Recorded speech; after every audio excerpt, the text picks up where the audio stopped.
Vulnerability is very important. If you feel vulnerable, then everything follows. If you feel strong, resilient, invincible, then it's a totally different mindset. Isn't it interesting that everything we know about the organism that we've described so far, the nucleocapsid, the envelope protein, the protein on the surface, the S protein, it's all synthetic. It was engineered in the Wuhan Institute of Virology. Think about this. A very unnatural thing got us all sick. It's unnatural.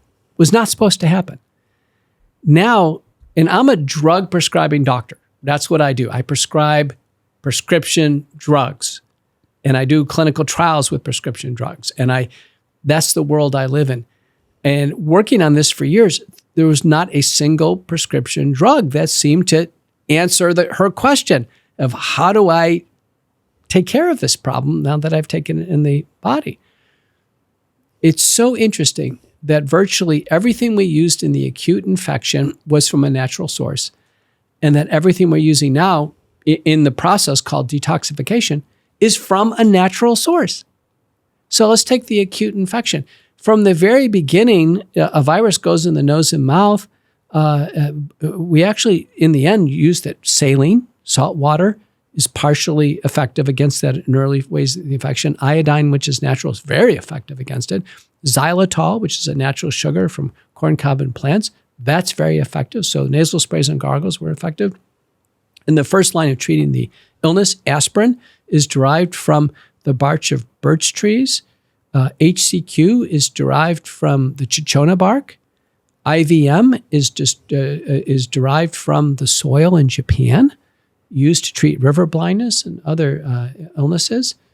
Isn't that just the most amazing observation? We used corticosteroids, which are derived from animals' adrenal glands originally.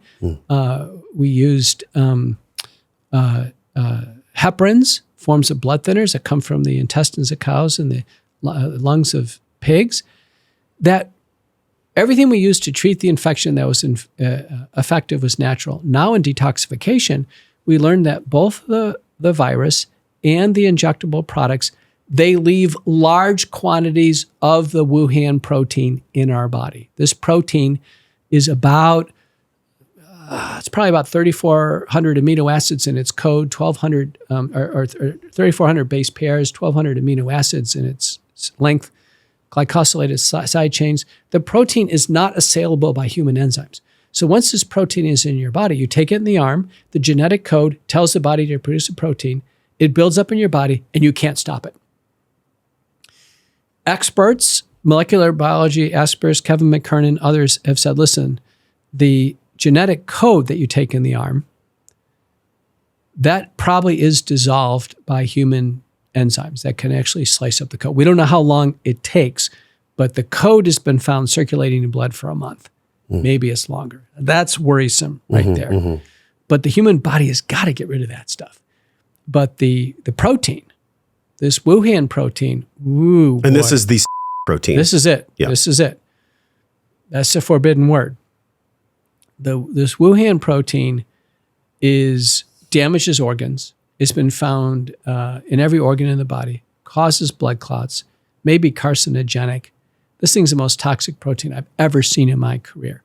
Found in the brain at autopsy, found in the heart causing inflammation, found in the eyes, the skin, everywhere.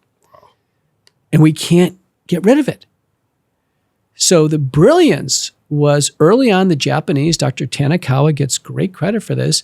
They were trying to find a way to prevent the infection. They said, listen, we're going to have to strip off this surface protein. We got to find something that's going to break it down. And they found nattokinase. Now, the Japanese have been eating natto, which is partially fermented soybeans, for breakfast forever because it has cardiovascular benefits for over 1,000 years. There's papers written on this. It's an acquired taste. I've had it myself. It's not too bad. It's not bad. It's just acquired, yeah. It's acquired. It fills you up. You eat some natto, boy, you're ready for the day. But it has a natural enzyme in it called nattokinase. Nattokinase is a thrombolytic. It breaks up micro blood clots, okay? They use it to actually try to reduce plaque in the carotid arteries and the coronary arteries. It's anti-atherosclerotic.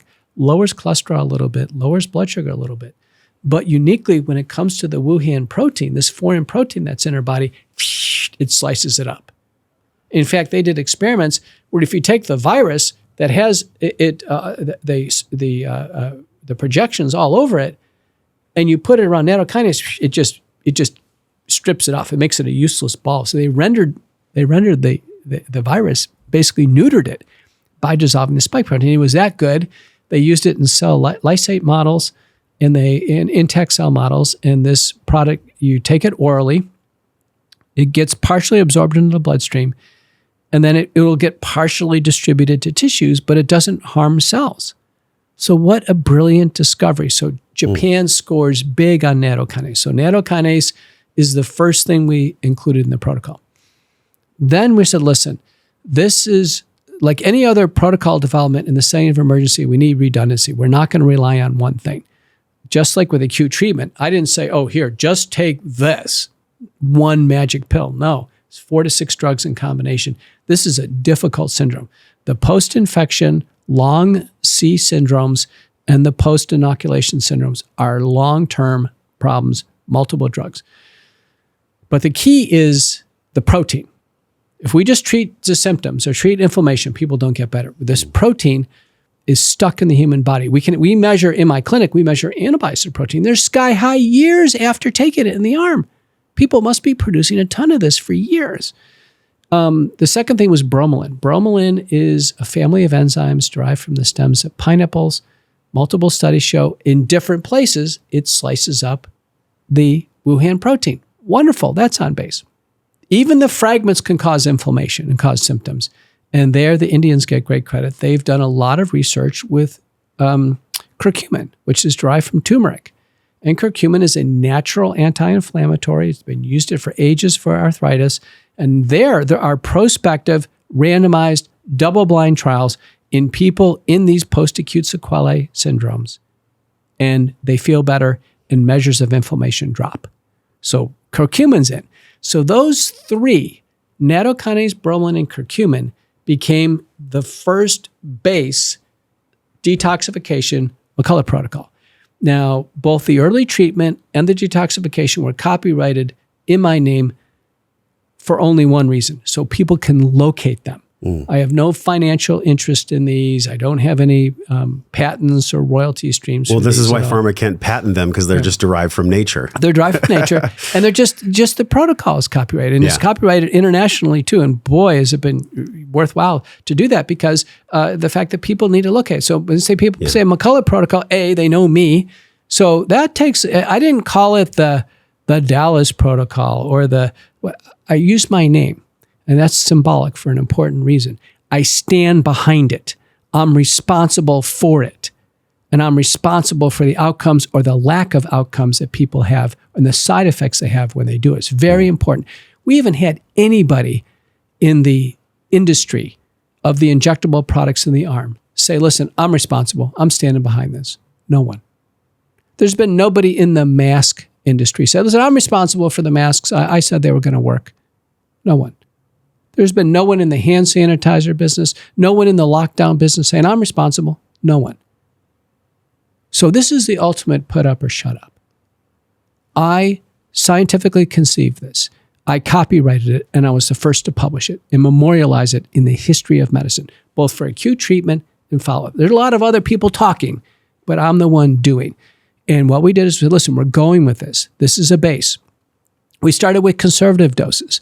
Now we've learned to double or even quadruple the doses. So the starting doses were natto, 2,000 fibrinolytic units twice a day, curcumin 500 milligrams twice a day, and bromelain 500 milligrams a day. We've now, and that became the Ultimate Spike Detox Wellness Company. Now I am the chief scientific officer of the wellness company, so I advise them on this. This became the most widely used trio called the Ultimate Spike Detox. We're soon going to release Extra Strength Detox, which is doubling the doses of all of them. Jordan Vaughn, who's an internist in Birmingham, he runs the largest blood clot center in the country now. People took it in the arm. They got huge blood clots. They go see Jordan in Birmingham. Jordan just testified in Congress. He's a terrific internist. Jordan's using 16,000 units of natto plus prescription blood thinners to dissolve these blood clots. And I've seen loads of these blood clots in my Dallas office. And let me tell you, they don't dissolve with blood thinners like Eliquis or Pradaxa or Xarelto or Coumadin. They actually need the enzymes, the detoxification enzymes, the nattokinase and bromelain to dissolve these guys. And it can take a year or more. So I put this out there as a proposal, an empiric proposal. After observing hundreds and hundreds of patients in my clinic and talking to other doctors, because we don't have funding for large prospective double-blind randomized placebo-controlled trials. Now, if we had the funding, we could do the research and it would take about 5 to 20 years. They always do. I've led large randomized trials myself. I've published in the best journals. I know the randomized trials work. They're wonderful instruments, but they take time. We don't have 5 to 20 years for people suffering with all these problems right now. On top of that, the Biden administration and HHS, they spent $1 billion on this problem, particularly the sequelae after the infection, and they've come up with 0 protocols, nothing. There is no government protocol. So we're right back to like the acute infection. When I told Tucker Carlson there's no Harvard protocol, he was blown away. I said, yeah, our flagship institutions don't know how to treat anything regarding this early infection, and they don't know how to do anything with respect to treating the complications after people taking it. Mayo Clinic doesn't have a protocol. They don't even measure anything related to the key protein that's causing the problem. They're lost. There is a collective, complete oblivion, a lassitude on what's going on, and people are acutely ill. So I said, listen, I'm going to go out here. I'm going to directly observe. I'm going to modify.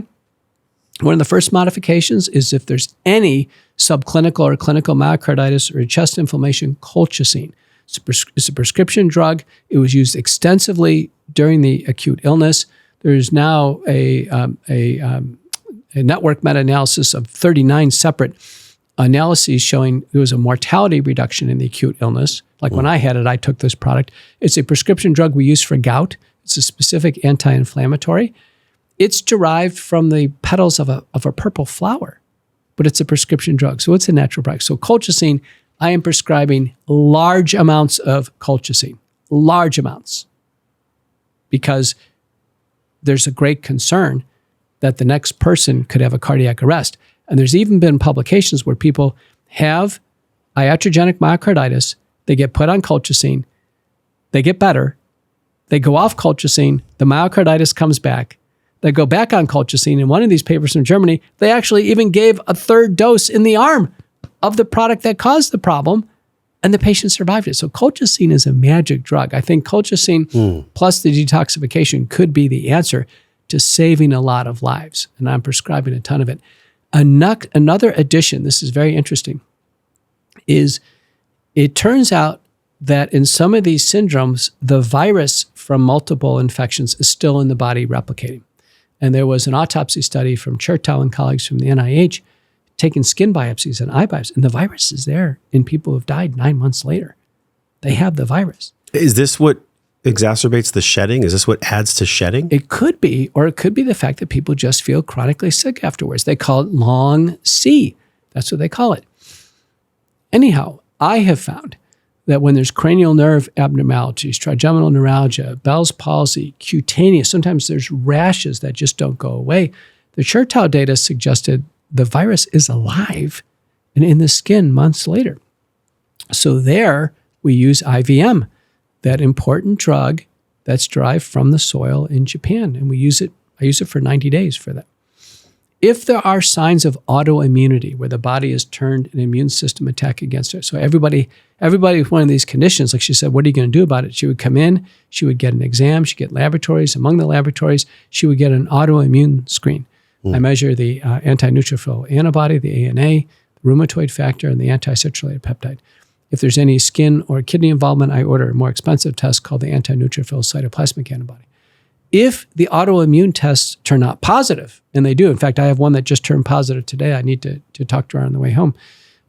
We prescribe HCQ because it's used for autoimmune syndromes before the pandemic anyway. So we're back to our old drugs.